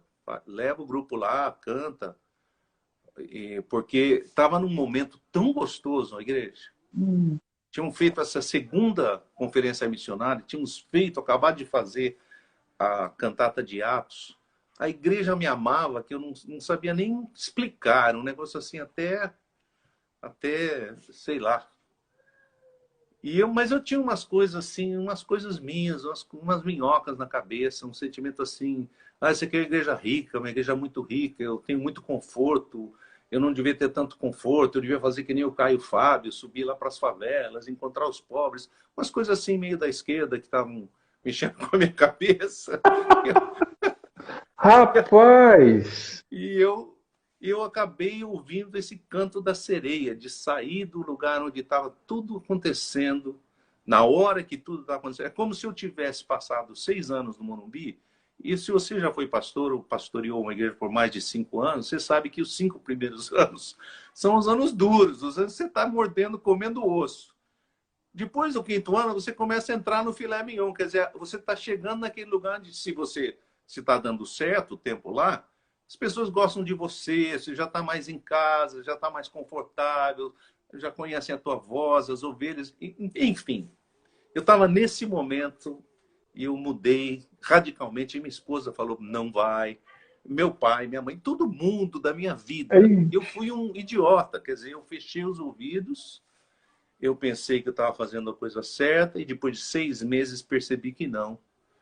Então, isso foi um tempo muito duro para mim. Fiquei deprimido, não tinha vontade de fazer nada. Essa música nasceu no meio dessa depressão aí, né? Depois que o Senhor foi me tirando daquele buraco e eu falei assim, olha, eu vou fazer o seguinte, escrevi uma carta para as pessoas, porque primeiro não tinha nem dinheiro para eu ir para a Vind. O Caio falou, você tem que levantar o teu sustento, que a Vind não tem recurso, não sei o quê. Eu falei, lógico. Já tinha levantado sustento em Vencedores, falei, vou levantar meu sustento. Só que a minha igreja, no Morumbi, era uma igreja rica, muita gente com muito poder. Então, um monte de gente da minha igreja, quem me sustentou para estar lá no CAI, na verdade, foi a igreja do Morumbi. Caramba! Meus irmãos de lá. Quando deu errado, eu escrevi uma cartinha, falei, gente, eu sei que eu vim aqui com tanta força, mas eu me enganei, errei o cálculo aqui, quero que vocês me perdoem, quero liberar vocês não têm que continuar contribuindo, eu não estou trabalhando com o Caio mais, eu não estou fazendo o que eu vim fazer. Mas o pessoal é muito maravilhoso, né? E Deus que nos sustenta. Todo mundo respondeu, não, nós estamos sustentando você. Enquanto você estiver aí com a sua família, fica tranquilo, que a gente continua mandando aí. Então Deus me manteve de uma maneira milagrosa, misteriosa, 6 meses. Mas também eu fiz o seguinte, quem me convidasse para pregar onde fosse, eu ia. Então eu fui para Itaboraí, eu fui para Venda das Pedras, o lugar que me convidasse no Rio de Janeiro e adjacência. Você estava dentro. Falei, não vou negar nenhum serviço, vou para qualquer lugar. Convidou, eu vou. E foi muito legal. Depois eu fui para Campinas, e em Campinas é que nasceu a adoração comunitária. Foi um tempo novo, uma nova fase de vida e tudo. Então, e onde eu comecei uma igreja do zero, uma igreja nova. Começou em casa com um grupo de estudo bíblico e se tornou uma comunidade, que está lá até hoje, chama Comunidade Cristã Koinonia, que era uma igreja... Ok. Nesse tempo você vai estar com...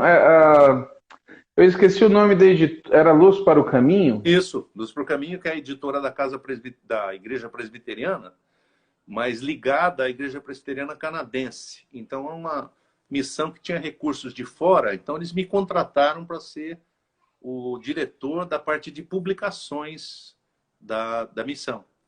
Que é onde lança a Cantata Luz, sai pela Luz isso, para o Caminho, não é isso? Cantata Luz sai pela Luz pelo Caminho, exatamente. E também o Qual? Estações do Amor. É dessa Estações do Amor. Ok. Esse também foi outra encrenca. Porque eu fiz Estações do Amor. Porque era um disco pré-evangelístico, que eu tinha, de propósito, escolhido músicas que não eram diretamente falando de Jesus. E foi logo depois da adoração comunitária, alguns anos depois. Então, a reação das pessoas foi muito forte. Muita gente me escreveu e falou, nossa, não parece o mesmo Guilherme, não sei o que lá, você perdeu a fé. Eu falei, meu Deus, me ajuda. É mesmo, teve isso. Mas tinha aquelas músicas meio, né? Tinha a música do aborto, né? Temática, entendi. Com temas sobre o amor, as estações do amor. A música do Abismo de Gerações, né? Essa é maravilhosa. Mas não fala muito de Jesus, né? Por isso Deus tem que ter para nós o mesmo encontro, uma mesma voz que nos conduz, né? Mas não é assim, olha, Jesus pode te salvar. Então, as pessoas que, sei lá,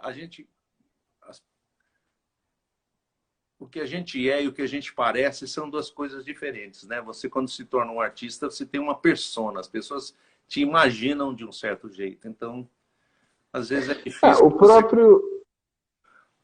próprio Adoração Comunitária, ele tem uma sonoridade, tem aquela música Eis que Vem, é do Adoração Comunitária, não é? Eis que Vem, não é? Ela tem uma guitarra já diferente, é o João Alexandre que canta. Um rockzinho.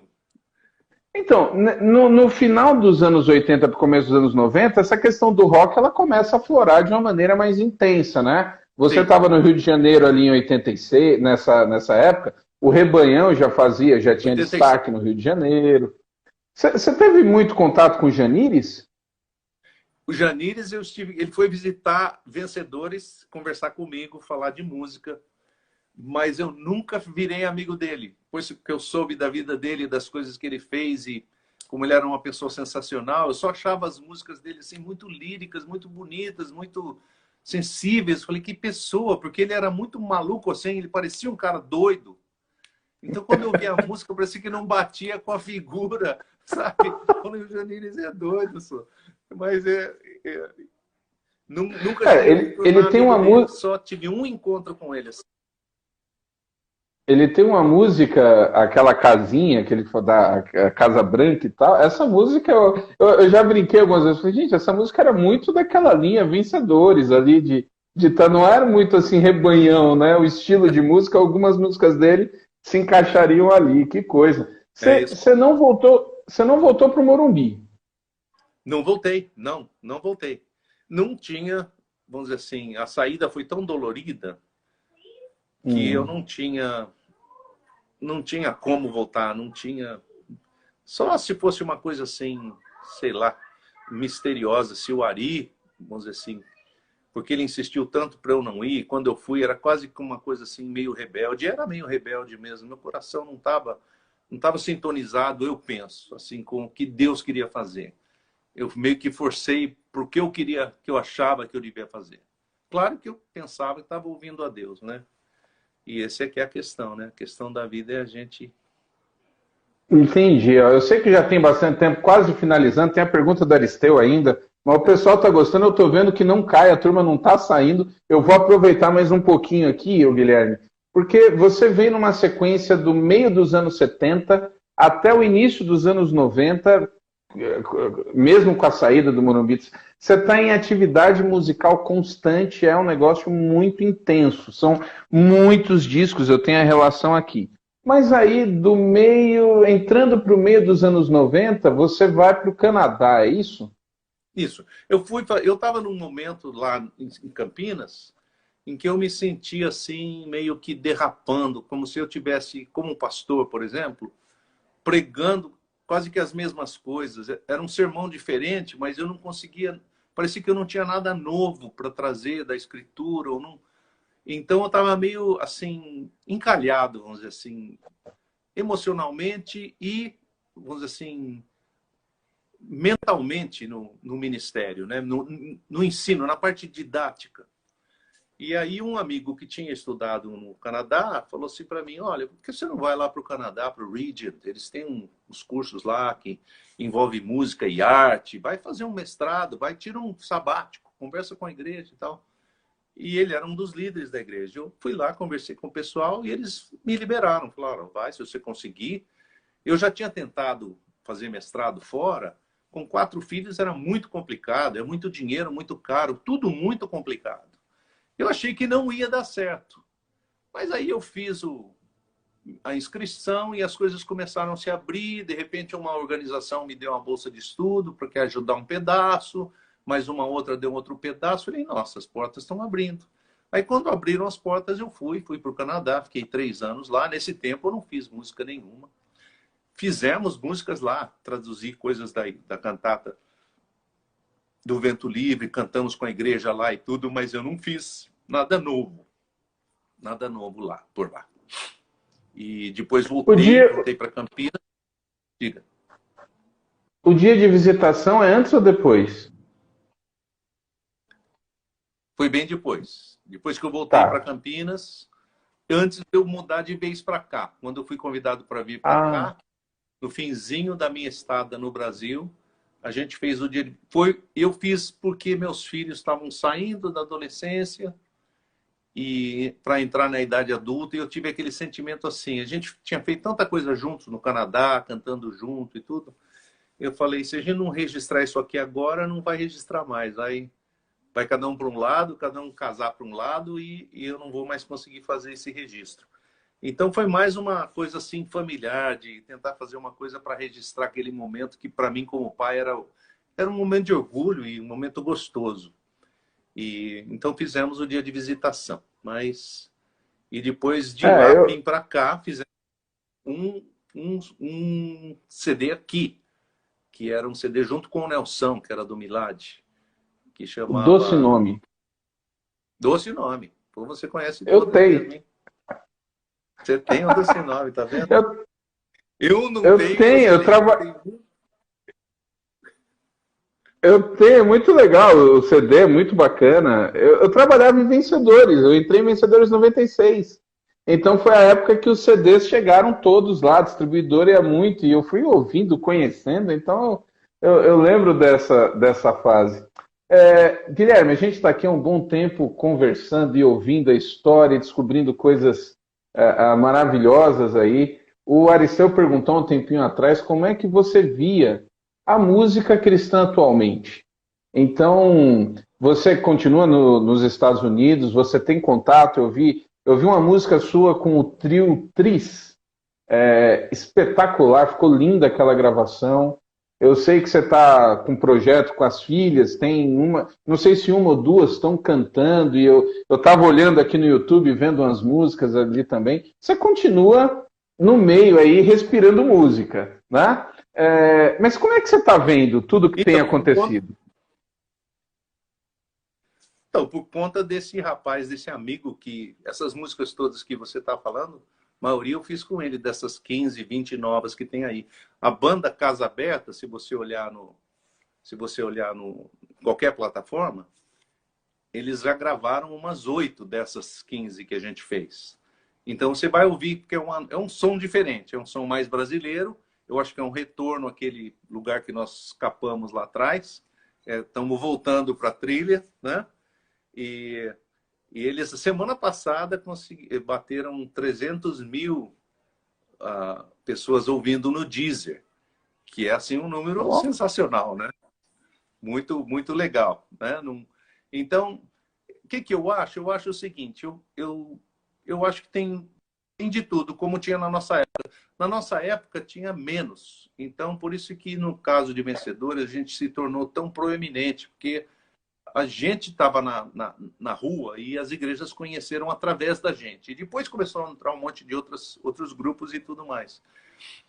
E hoje em dia, qualquer igreja, qualquer pessoa, entendeu? Tem muita gente gravando muita coisa. Então tem muito mais variedade, como aqui na América. Você, para aparecer aqui na América, você tem que ser ou o melhor de todos, ou você tem que ter um padrinho muito bom, porque tem milhares, todo dia saem milhares de músicas. Então, só se a tua música for muito excepcional. E eu vejo muita coisa boa, pessoal que fala, a música mudou para trás, não tem mais letras como antigamente. E falei, não é possível, vocês não devem estar ouvindo o mesmo que eu ouço, porque eu ouço muita música que é boa, que tem letra boa, que tem música muito boa, muito, muito crente, muito forte. A adoração é muito forte.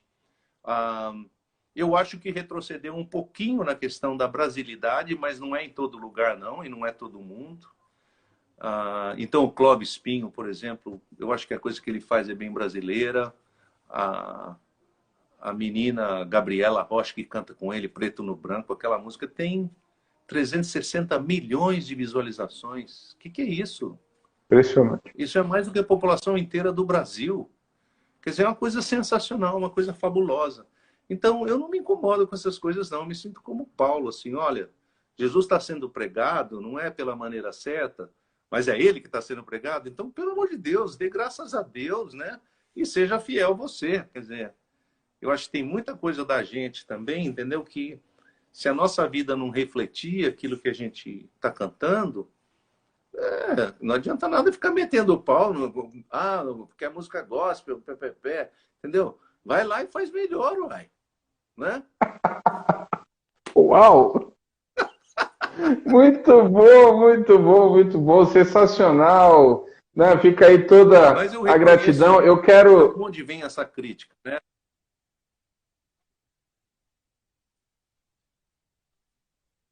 Opa, entrou ligação aí, deu uma travadinha. Tá me ouvindo? Já voltou. Deve ser sua bateria que já deve estar acabando, né, não? Deve estar acabando. Ele está no carregador? Eu imaginei aqui, eu comecei a ver. Guilherme, toda essa história, quando eu fiz a propaganda aqui e falei, né, eu coloquei, porque assim, tem muita gente que tem acompanhado as lives e visto, que obviamente não viveu esses momentos, é da nova geração. Eu tenho filhos de 18 anos que nem imaginam, né, que não viveram essas coisas todas e vão descobrindo.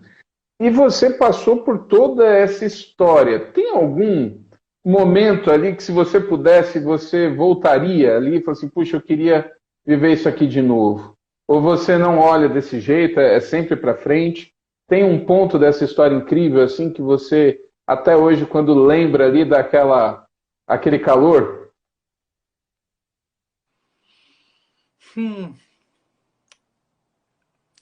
Acho que não. Acho que eu não tenho esse sentimento de voltar a fazer de novo. Ah, eu tenho o sentimento, às vezes, de que eu deveria ter aproveitado mais e melhor alguns pedaços, né? E esse tempo do Morumbi, eu acho que eu encurtei ele pela minha teimosia num ponto, né? Ou pela minha insensibilidade à voz do Espírito, até onde eu consigo ver, né? Quem sou eu para dizer que é assim ou não é, mas assim que eu percebo, né? E não tenho assim arrependimentos nem nada. Eu fico pensando, olha, podia ter feito mais isso, entendeu? Soubesse que o Jorge ia partir tão cedo, eu teria trabalhado mais com ele. Não adianta, a gente não tem essa bola de cristal. Então, tem que investir o quanto a gente pode naquilo que a gente pode, né? Eu fiz tantas coisas, fiz a cantata Luz inteirinha com o Jorge, fiz a cantata de Isaías com o Jorge inteira. Então ele era meu vizinho, nós éramos amigos, nós aproveitamos do tempo que Deus nos deu. E foi bom, né? Agora, eu gostaria de ter aproveitado mais, porque ele era muito divertido. Então, mas daqui a pouco a gente se encontra. Não tem isso, não. Joia. Então, Guilherme, eu só posso agradecer por essa conversa e por tanto tempo, né? Você, inclusive, se deslocou, foi, voltou aí e atendeu de maneira tão incrível a gente. Tem muita gente aqui esse tempo todo. Queria saber se é possível finalizar cantando e se podia ser Valeu Demais. Eu acho que combinaria bem aí com tudo que você acabou de falar. Eu toquei outro dia e eu tinha aprendido, mas eu não lembro, não. Valeu demais as noites mal dormidas, caminhando atrás. Não lembro a letra também. Tá ruim, né? Então, vamos finalizar com uma que você quiser. Certo. Pode ser de coisa nova, fica à vontade.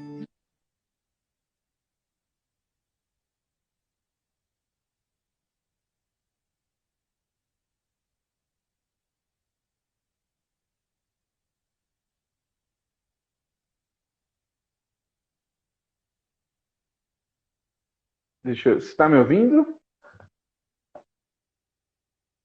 Será que deu problema no áudio agora? Acho que... Vocês estão me ouvindo, gente? Ah, não acredito.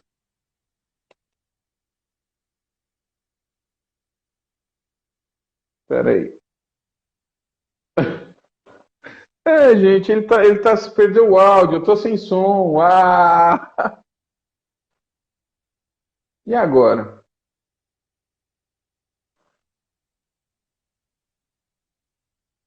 Ah, gente, eu não acredito. Tá sem som.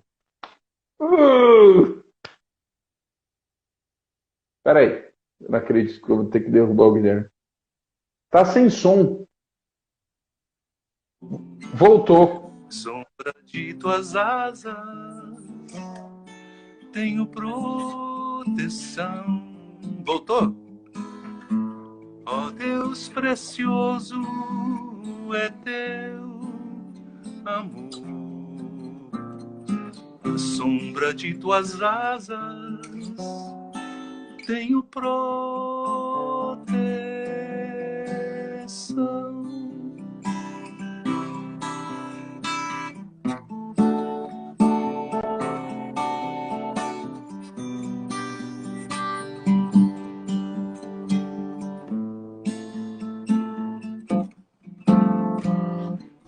Deus, o teu amor vai até o céu, a tua fidelidade para além das nuvens.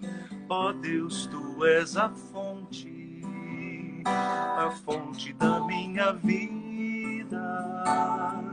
Por causa da tua luz, tenho a luz da vida. Ó Deus precioso, é o teu amor. à sombra de tuas asas tenho proteção. Ó Deus precioso é o teu amor, à sombra de tuas asas tenho proteção.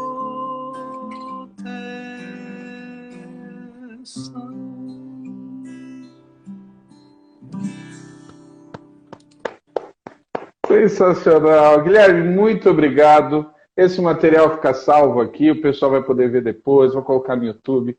Grande privilégio poder ouvir um pouquinho da sua história contada por você mesmo. Grande prazer, viu? Eu que agradeço. Muito obrigado. Amei conversar com você. Amém. Tá aqui a turma, ó, Aristeu mandando abraço, a Suzy mandando abraço, a Jerusa. O pessoal tá aqui até agora, a turma acompanhou, viu? Tô vendo, eu vi os 92 aí, os 92 fiéis. Pois é, que bênção. Um abraço, Guilherme. Deus abençoe aí, foi um prazer. Pessoal, estamos de volta. Até a próxima viagem pela história da música cristã no Brasil aqui. Um abraço para todo mundo. Valeu!